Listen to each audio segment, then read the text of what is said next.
It's that time of the year, boys and girls. It's schedule time.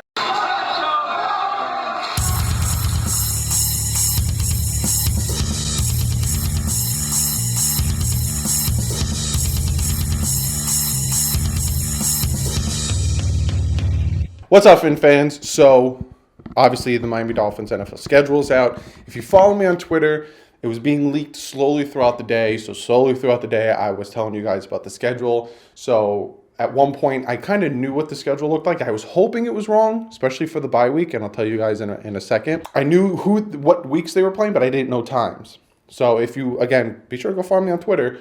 I was kind of slowly leaking it out, but if you don't like spoilers, then it's a good thing you didn't follow me on Twitter because the NFL schedule is officially released. Miami Dolphins official schedule is released tomorrow. Before I get into anything, tomorrow I am live streaming. Live streaming tomorrow at 7 p.m. Eastern Standard Time. What are we going to be doing in the live stream, Doug? Well, today, Chris Grier had a press conference, pre-draft press conference. Day 2 of the mini camp, stuff like that was today. I'm not going to talk about that in today's video. I'm going to talk about that tomorrow in live stream. Also, tomorrow will be the 3rd day of mini camp, and then that's it. So tomorrow's video is going to be a lot of talking about what Chris Grier had to say, a lot of talk about what went on in the mini camp, contract stuff, players, quotes. Also, I'm going to talk about the giveaway. I'm going to be picking one of you guys for the giveaway. Some of you guys wanted me to pick 2 of you guys. I'm still debating it, but one of you guys will definitely get picked for the giveaway for that Mamma Jamma. Not that one. Doesn't have the DDW on it, but something like that. So that's for tomorrow. Again, tomorrow, 7 p.m. Eastern Standard Time. I will be going live. We're going to hang out, and I have a ton of stuff, Dolphins related and giveaway and everything to talk about tomorrow. Maybe I will even do a mock draft tomorrow, and we will pick the games tomorrow because today I'm not picking any of these games. Today, all I'm essentially doing is we're going to break down the Dolphins schedule, what it looks like, what I don't like, and all that crazy stuff. So let's jump right into the schedule. First 4 weeks. First off, bye is week 5. I wish it was week 6 because I have to go to a wedding that weekend, but it's not week 6. So it's week 5. They literally put a week before I wanted it, but whatever, NFL, you really hate the Dolphins anyway. I'm just going to break it down week by week, tell you what I think, my ins, my outs, my ups, my downs. Ugh. Week 1, we are facing Baltimore Ravens. We're home. We are home for the first 2 weeks. Week 1, Baltimore Ravens. Week 2, New England Patriots. Both 1 o'clock games, going to be a little roasty, but it really will show what this Miami team has, what Flores can do with this team. And I know it's the first 2 weeks of a new NFL coach, new defensive coordinator, new everything. Everything is implemented that is new. A lot of times it takes about 4 weeks for a new team to get the offense and defense down and be acclimated with their team. So these first 4 games might be an 0-4, might be a 4-0, might be a 2-2, 1-3, 3-1. It could be many different things. But we are starting week 1 against the Baltimore Ravens. I have one of my best friends is a Baltimore Ravens fan, so I'll be watching that with him. 1 o'clock, hot game. Then we have the Patriots at home, 1 o'clock. It doesn't matter what our record is. It doesn't matter who our coach is. It doesn't matter what type of team we have. When the New England Patriots come down to Miami, they have a hard time. I'm not chalking this up as a win. I'm not chalking this up as a loss. But don't be thinking, oh, the Dolphins are going 0-4 because you never know when New England goes down to Miami what's going to happen. Also, you never know what Brian Flores knows about these Patriots.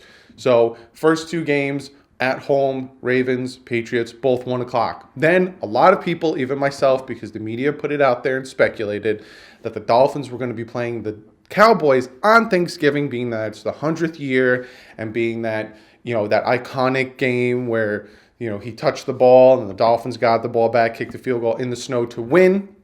But no, they're playing the Cowboys in Dallas on week 3. It's another 1 o'clock game. Pretty much all, I think, except for 2 games, are all 1 o'clock, which benefits the Dolphins and also benefits my father, who will be back on this channel. Don't think he won't be, because he doesn't like late games because he has work the next day and he likes to have a few beers. So yeah, we are traveling to Dallas, week 3, 1 o'clock game against the Cowboys. And then we are home again for the LA Chargers. I got it right this time, even though I still wish they were San Diego. Home for the LA Chargers. Again, another 1 o'clock game. That can benefit the Dolphins only because you're going from a West Coast to the East Coast. So to them, it's about 9 o'clock when kickoff goes off. So it can mess with them a little bit. But for the first 4 weeks, you're really going to see what this team is made of. You're really going to see what this coach can do. You're really, really going to see what this team, like I just said, is made of. Ravens, Patriots, Cowboys, Chargers, all very good teams. All playoff teams. All 4 teams are playoff teams. We're literally facing all 4 playoff teams. Then we have our bye, which again, I wish they switched the Redskins and the bye, and I would have been ecstatic. This would have been my perfect schedule. Then we got our bye, early bye. Last year we had it, I think, week 8, dead middle of the season. Early bye for us. Then we are home for the Redskins, which if you look at it, the first 5 games, 4 of them are home. And the Dolphins had a really good home schedule last year, or home record last year. And if they could stick to that, they could go 4-1. Will they? I don't know. Again, I'm not picking yet. I'm not picking these games yet because I don't know what team we have yet. But we're home for the Redskins, another 1 o'clock game. That's week 6. Week 7, we travel up to Buffalo. That's another 1 o'clock game, but this time it's in October. It's not too cold in Buffalo in October compared to if we had to go in December. So that's not a bad move. And then you have our first primetime game, our only primetime game is week 8, Monday night at Pittsburgh against the Steelers. 8:15 game. I'm debating whether I want to live stream that. I might live stream that game with you guys. We can hang out, have some fun. But that's the only primetime game we have. I'm going to give you a little spoiler before I go through the rest of the game. Dolphins don't have a Thursday night game. Normally, every team gets one Thursday night game. Their whole color rush thing, everything. Dolphins have no Thursday night game. Hey, Doug, how do you feel about that? I love it. I hate the Thursday night games. Whoever the home team is has a huge advantage over the road team. And I'm very, very pumped and very, very happy the Dolphins don't have a Thursday night game. And they don't also go to London. No international games. So very happy about that. Week 9, facing the New York Jets home in November. Again, 1 o'clock. They're all 1 o'clock except for the Monday night game and Week 10's game, which is at the Indianapolis Colts at 4 o'clock. Now, again, I don't know what this team is.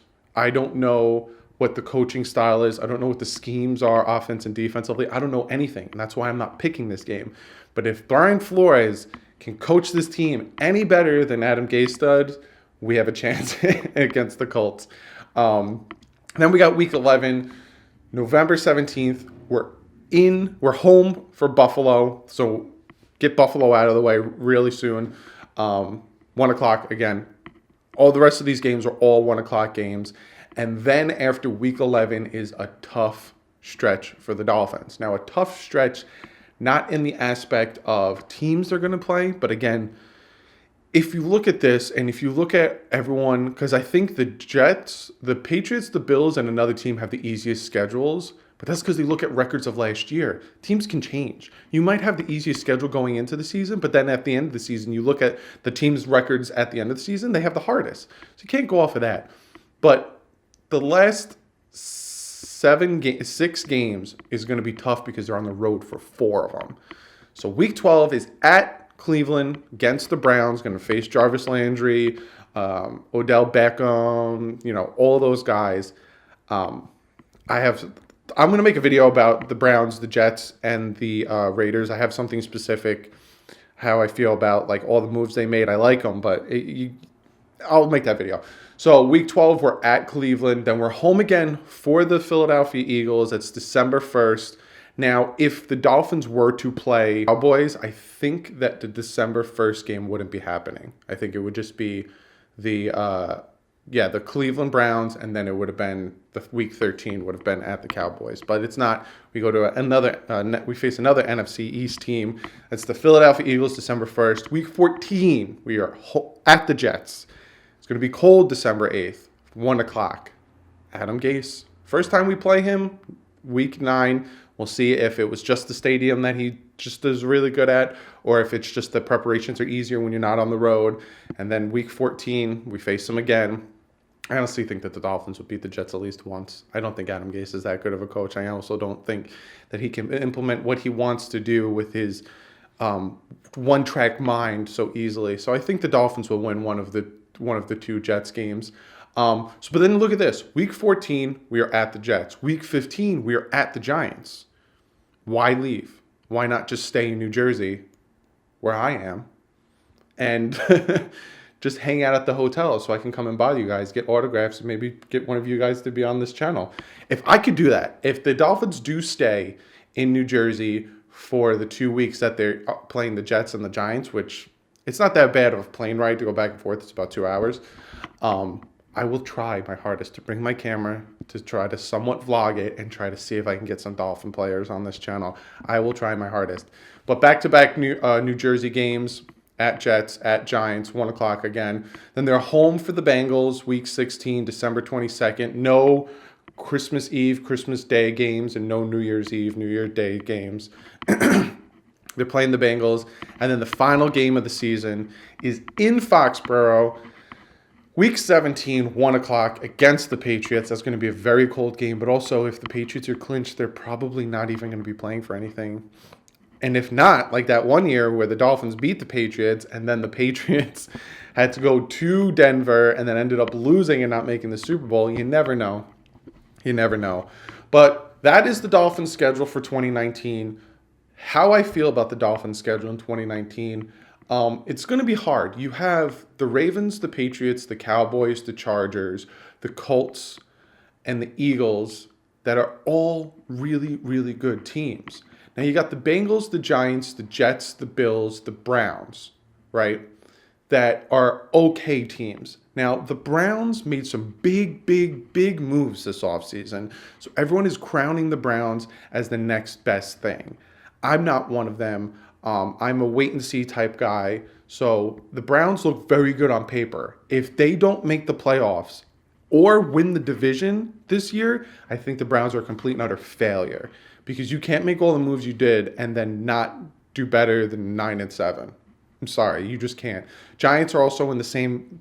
Giants and the Bengals are in the same area as the Dolphins, kind of trying to rebuild and build back up. So those games could be a Tua type game. Again, I'm not tanking for Tua, but when it comes down to the end of the season, and I think that's why they put those two games as the last two of the three, is because then it'll be played for, depending on the season pans out, who's going to have that number 1 pick or the number 2 or number 3. You know what I'm saying? So that's why they did that. And, the Bills and the Jets are the Bills and the Jets. They always think that they're going to do really well, and they always sign great Jets. C.J. Mosley, Le'Veon Bell, Osemele, they always make big moves, and they always not pan out. Look at when they had Fitzpatrick as their quarterback, and they thought they were making the playoffs, and they lost. So with the Bills and the Jets, I can see the Dolphins splitting with them, especially if Flores can implement the better defense that can hold Josh Allen, because Sam Darnold was nothing. He was still very green, and then you're going to have Adam Gase there, who's going to have him do drop-off passes and have him do screens where he's not really going to be implementing throwing down the field, because what Adam Gase likes to do is he likes to pad the stats. I noticed that with Brock Osweiler and Ryan Tannehill, likes to pad the stats. So with the Bills and the Jets, always split, and then same thing with the Patriots. You never know what happens when the Patriots go down to Miami. But that is the schedule. Like I said, you guys, I'm going live tomorrow. I have a ton of things to talk to you guys about tomorrow, but be sure to comment below. Let me know what you guys think of the schedule. Let me know what you guys think of the first 4 games being against all playoff teams. Let me know what you think about the fact that we face the Giants and the Bengals, 2 teams potentially in the same category as the Dolphins as a rebuild team, playing them the last 2 of the 3 weeks, Let me know what you guys think about that. What's your guys' predictions? Again, I haven't made a prediction. I'm not going to make predictions yet until I see more, because we don't know what team we have. We don't know what the roster looks like. If me looking at this schedule right now, if you put a gun to my head and say, what is the Dolphins' record right now? I'd say about 6-10. Yeah, I'd say about 6-10. There's some games I could see them splitting with the Jets. I can see them beating the Giants. I can see them beating the Bengals. I can see him surprising some teams like the Chargers having to come from the West Coast to the East Coast, the Redskins. They got a new quarterback, so you don't know what they're getting with that. I could see a few games where Fitzpatrick puts them on their back and his aggressive play style will win them a game. And I could see a few games where the team just is a little bit better. So it was 6-10 off this. Now, again, I'm not picking games yet, like I just said. But that's what I could see. But comment below. Let me know what you guys think. Let me know what you guys think of your predictions, what you think of all this stuff. Let me get to one of you guys' comments of the day. This one comes from Hey K Rico. I actually like the name. And he says to me, "Hey, bud, why don't you advocate for Greedy Williams? He is our best pick at 13. He's the one primary coverage skill, elite talent gone by 13, except Greedy." The reason why I don't bang the table for Greedy Williams to be the Dolphins pick at 13 is because cornerback isn't a top need for the Dolphins right now. I've said this time and time again, if you have a stout offense and defensive line, or if you have you don't need better than mediocre, which we've had. If you have a good offense and defensive line, the rest of the team will thrive off of it. When it comes to the secondary, having Rowe, Tankersley, or McTire opposite of Xavier Howard, if we have a defensive line that gives quarterbacks literally 2 seconds to throw the ball, and we're constantly getting pressure on him and constantly stopping the run, constantly in their face, these corners don't have to cover these receivers for so long. And that's what caused the Dolphins secondary to start falling apart last year, is you're covering a receiver for so long, they start running around, you don't know where they're going, and eventually they get open. So corner for me is not a top need. For me, a top need is edge rusher, DT, and right tackle over guard, but it's offense and defensive line is top need. And that's why I didn't have him being a pick to Dolphins at 13, because it's just weird. I get he's an elite talent. I'm not saying he's not an elite talent, but he's not an elite talent in the area we need. We already have an elite corner. We need elite defensive linemen and elite offensive linemen. So that's why I picked what I did and said what I said. So thank you for the comment. Be sure to follow me on Twitter. For you guys that were already following me on Twitter, I was tweeting out very slowly as the day was going on the progression of the Dolphins schedule becoming more and more a thing. I think by like 6 o'clock, the Dolphins schedule was already leaked. So when it comes to information and stuff, be sure to follow me on Twitter. I retweet press conferences and quotes and all that stuff. So be sure to follow me on Twitter. Be sure to go check out the Bit Boys. I'm going to be starting to put Madden on there. I think tomorrow I'm going to open some packs and play a game, and you can see how bad I am at Madden. So be sure to go over, check out the Bit Boys. Subscribe if you're not subscribed already. We're very close to 400 subs. I think 17 subs away. So it means a lot to me. Give this video a thumbs up because it's just getting that much closer to the season. The schedule's out. Next Thursday is the draft. Live streaming it. I'm going to be on live at 7:30. So come hang out, live streaming the draft. So give this video a thumbs up because things are happening. Also, you like this type of content. You like these videos. Subscribe if you're not subscribed already. Like I said, tomorrow I'm going to be live. So come hang out tomorrow, 7 p.m. Eastern Standard Time. I'm going to be live. We're going to talk about the mini camps. We're going to talk about the schedule a little bit more. We're going to be talking about what Chris Greer had to say about the draft. We're going to talk about what players had to say. And I'm going to be picking the winner of the 4K giveaway, potentially 1 or 2. I don't know. Again, I haven't decided, but I will see you guys tomorrow. Like usual, stay classy and fins up.